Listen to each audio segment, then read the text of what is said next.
ലോകത്ത് ഉണ്ടായേക്കാവുന്ന അണുപ്രസരണത്തെക്കുറിച്ച് മുന്നറിയിപ്പ് നൽകുകയാണ് ഇറാൻ വിദേശകാര്യമന്ത്രി.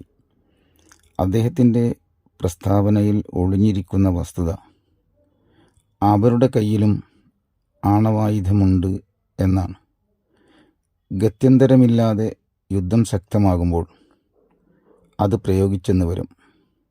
എന്തുകൊണ്ടെന്നാൽ ആണവായുധ ശക്തിയാണ് ഇസ്രയേൽ എന്ന് നേരത്തെ തിരിച്ചറിഞ്ഞ അവരോട് ഏറ്റുമുട്ടാൻ തയ്യാറെടുക്കുമ്പോൾ അത്തരം ഒരു ആയുധം കൈവശമില്ലെങ്കിൽ അതിനുള്ള ആർജവം കാണിക്കാനിടയില്ല.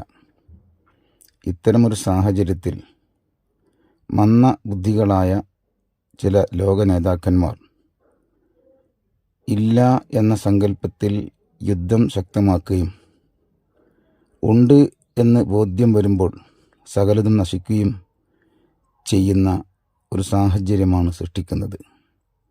ഇനിയും ഉണരാത്ത ലോകം കണ്ടറിയാത്തവർ കൊണ്ടറിയുമെന്ന പഴഞ്ചൊല്ലിനെ അന്വർത്ഥമാക്കി എല്ലാം കൈവിട്ടു പോകുന്ന അവസ്ഥയിലേക്കാണ് നീങ്ങിക്കൊണ്ടിരിക്കുന്നത്.